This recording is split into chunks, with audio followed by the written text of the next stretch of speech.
r/AskReddit. What things did you do as a kid that you now realize is extremely weird? Found a cat skull buried in the garden, pulled the teeth out, and put them under my pillow for what I thought would be easy money. God damn it, if the tooth fairy hadn't been surprised, I don't know what will surprise her. That fairy was scared as duck. Why does this kid have fangs? Imagine being your parents. Where did they get those teeth, Madge? Whose teeth are they? Starks.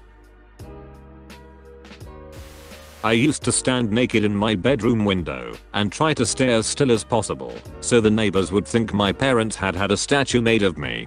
I would stand in different poses too, so they'd think there were multiple dendronid statues which my parents would rotate around the house. The way I saw it, only important people had statues built of them. I wanted the neighbors to know they lived near a pretty important guy.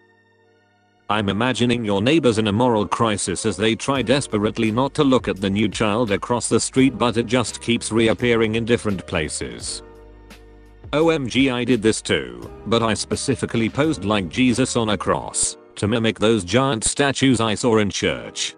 It made me feel important. When I was around 8 years old, I liked the way clean towels tasted. Something I really enjoyed was putting a towel over a straw and drinking Kool-Aid through it. My mother wasn't a fan of having white towels covered with red spots, so she put a stop to it pretty quick. Oh damn, that's actually really ducking weird. Nice.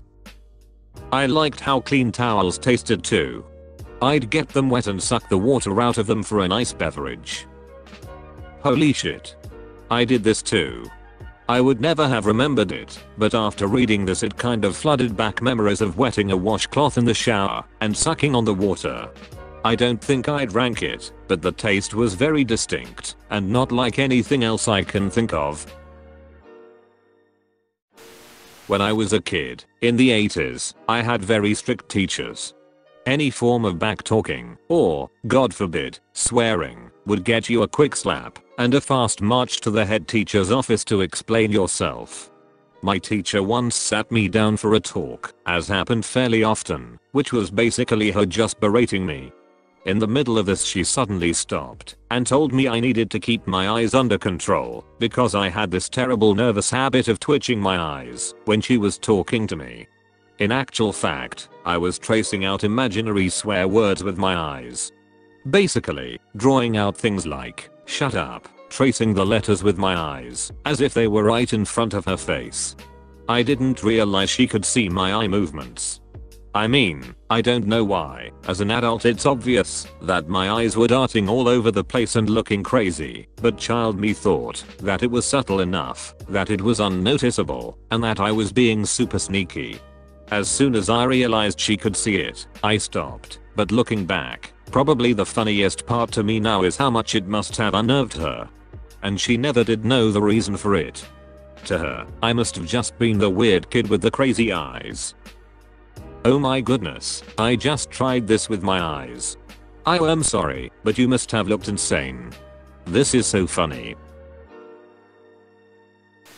I used to have science experiments in the bathroom sink. Meaning, I'd go to the bathroom and lock the door.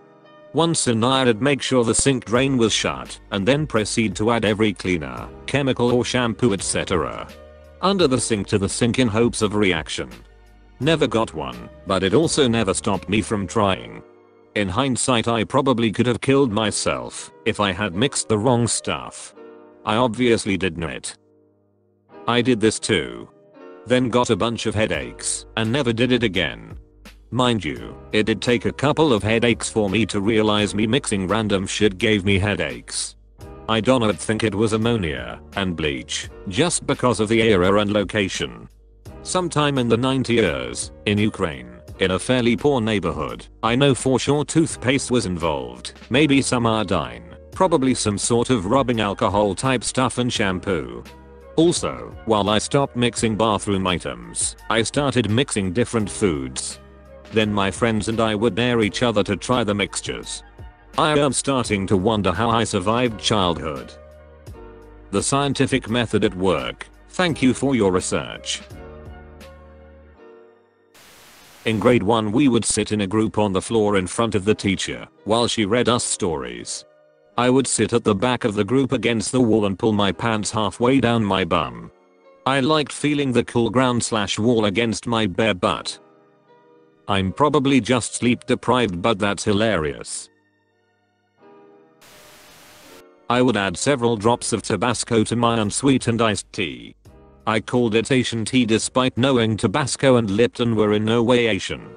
I also didn't like it very much, but made myself drink it so that I could understand the Asian community better. Asian friends I have now are still baffled at the connection I tried to make. When I was 7, on a 5-day field trip, I put salt on apples and convinced my friends this is how Armenians ate them.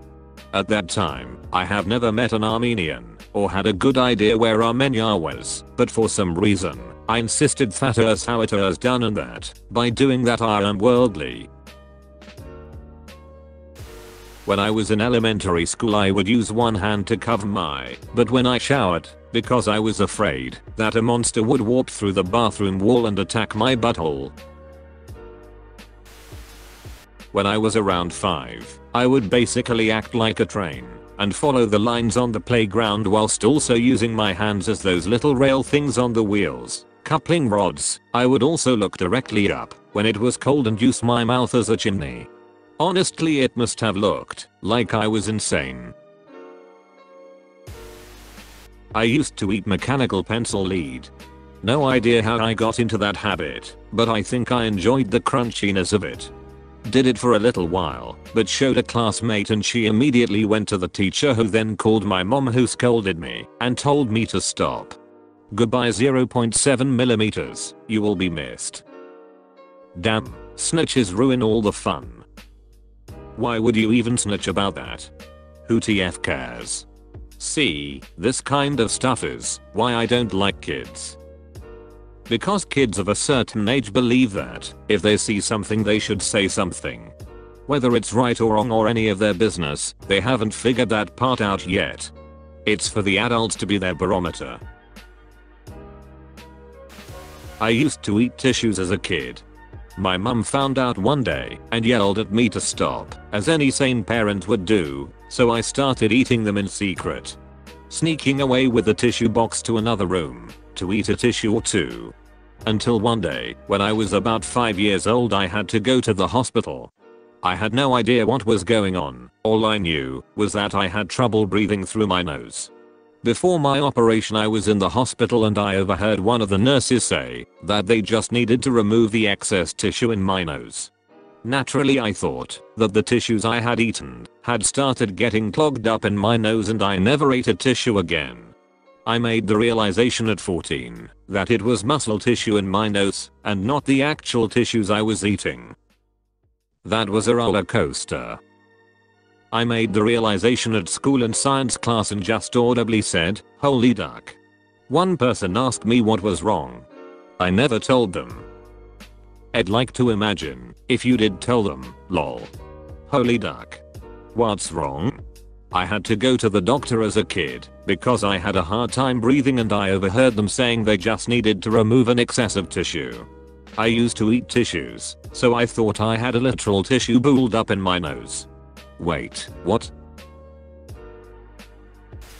Blink at things, because I thought it would help with my memory. I would imagine my eyes were like cameras and each blink was a shutter click. Wasn't there a book about that? Yes. The Cam Jansen series. She was like a kid detective with a photographic memory. She would blink and say click eye and she would remember what she was looking at. I did this for a while because of that book. Sad to say it did not help.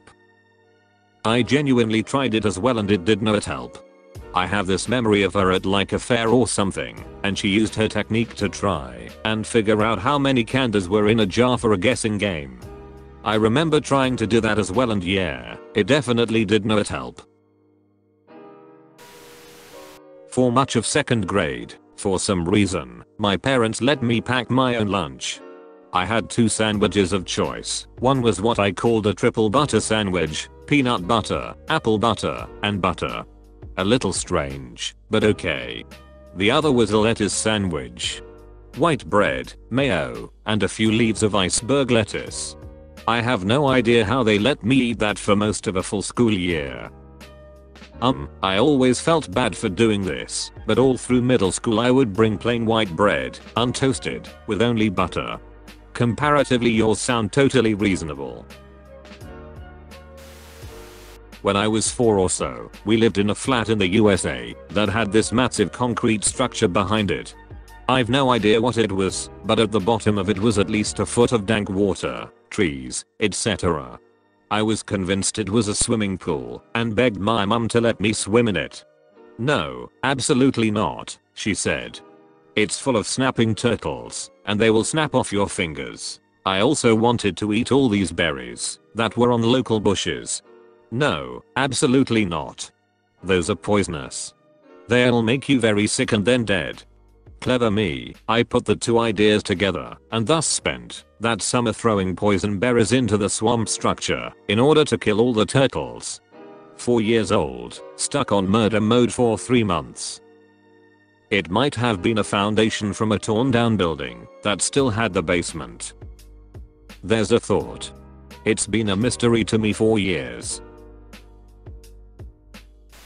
Running any lollipop or sucker I ate under the faucet water after every lick, because somehow it tasted better after being rinsed, lol. It does taste better. I never did it on purpose, but if I dropped my lollipop on the ground I would wash it, and it tasted great. Oh man, my 4-year-old daughter drops her apple on the ground, so I will wash it for her. She tells me to leave it wet after washing so it tastes better. Wait, so it is a regular thing. Why not just wash it and leave it wet before she drops it? I do. But then she drops it again after a few bites when it isn't as wet anymore. I finally got her to start just giving it to me to wash again without having to drop it. I used to keep the last piece of food I was eating in my mouth even for an hour. For example, if I was eating pizza, the last piece of the last slice would remain in my mouth while I went playing and running around. I stopped at the age of 9 when I almost died of asphyxiation. Holy shit, I thought I was the only one who did this. But like, seriously, why did I all do this, lol? I'm wondering the same. I laughed out loud at the first comment and was highly surprised to see a second and third. Saying some gibberish all the time and thinking that it is probably meaningful in some languages. I felt smart as hell. I used to make random noise and word combinations and get into really weird contorted poses to be the only one to ever do this. That sounds familiar. I used to touch random things at unusual spots wherever I went, like the bottom of a railing or one single leaf on a clover field because, who knows, maybe I was the first to ever touch this. I didn't know that people could see my eyes move and used to have my head in one direction and look with my eyes somewhere else. It wasn't before a girl saw me looking at her and said, "What are you looking at?" I figured that out. I was 7 or 8 years old and my mind was blown. My eyes move. I did this in school and was looking at a teacher in an inappropriate place and she called me out in front of the whole class. I hate child me. Every time I ever turned a full circle for any reason I would always turn a full circle the other way as well to make sure that it was balanced because I didn't want to turn one way more than the other. Haha, forgot I did this too. Went through a stage of balancing out things. Weird. I did as well, sometimes still do. Like if in walking and accidentally drag one foot or something like that, I'd do it with the other to balance out. I used to run a purified dust cartel. My school had a sandbox area with eucalyptus trees, and I had assigned workers to throw sand over the trees so that the larger pieces would get filtered out by the bark. The remaining powder was labeled purified dust. Surprisingly, a huge number of kids were interested in buying our purified dust. Our currency was plastic BB gun pellets, and a pinch of dust was worth 5 pink pellets. Different colored pellets had different values, and freshly made dust cost more than old dust. There were even different companies of people creating purified dust at different trees. Weather devised plans to sabotage each other so that our own company could earn more profit. We were basically 6-year-old assholes running a fake cocaine business. Weird times. Edit. For the people asking about what I do now, I am actually working towards a degree in music performance and education. I immensely enjoyed running fake businesses as a 6-year-old, but I have since realized that I kind of suck at real world economics. Sorry to disappoint those who expected me to become a successful cocaine dealer. For the people wondering what kids did with the purified dust, most of them kept it in Ziploc bags or jars as a status symbol. The more dust you had, the richer you were. Some kids even decorated their jars with glitter glue, or tried to steal dust from other PR players' jars. Looking back on it, I am surprised teachers were more concerned about the whole thing. We had this thing going on with ice during the winter. There were a couple factions in different areas of the playground that built their own small snow forts, and ice was essentially the currency. The less dirty the chunk of ice, the more valuable it was. We would have stashes set up, holes dug into the walls of our snow fort, and hidden via filling it in / putting something in front of it, or sometimes between bricks and the like around the playground, that we found out were loose. There would be occasional raids, or bargaining to gain the other kids' ice. It's kind of funny that it was such a huge thing during the winter, knowing that when spring hit it all literally melts. I would come up with all sorts of supernatural and conspiracy theories to explain the world around me. I thought people were spying on me. If anyone laughed outside while I was on the toilet, I'd be convinced that they could see me and were laughing at me. I wouldn't characterize it as paranoia, it was more like extreme self-centeredness. I had trouble comprehending that there was a world out there that didn't involve me in any way. This went on until I was about 15 or 16, I think. Actually, yeah, I used to consider that potentially some people could read thoughts. So when I thought something bad about someone who was right there, I'd imagine that they heard that, so I'd start to justify my negative thoughts. Like if I thought someone talking to me looked a bit silly, I'd continue my thoughts to be like, but that's only because of that awful shirt and you can change that, otherwise you're a good looking guy. Because I didn't want to hurt their feelings on the off chance they could hear me. Also, I had to make sure I didn't accidentally think, I'm only thinking this because I know you and hear my thoughts, and I'm trying to make you feel better. Meanwhile, I hadn't listened to a word they'd be saying. And if I'm honest, which I must, because you're obviously reading my thoughts, I still do this. I did this as a kid. Turns out I just suffer from severe anxiety. Same. My therapist says I have an overdeveloped sense of others' perception. That's actually a fairly common thing. It's called imaginary audience. I used to waste a shit ton of water by turning on the shower and lay on the floor next to it with a towel over my body and fall asleep with a tiny bit of water splashing on my face. I used to imagine I was in a cave and it was raining outside for some reason. Ah, good times. My parents' shower had a seat in it, and I would always hide under it to get out of the rain. Yes. I did this too, and would create complex scenarios of why I was stranded in the rain. I ate cupcake wrappers after finishing the cupcakes. Like I would just suck on it, the paper ones, and chew until there was zero flavor, then spit it out.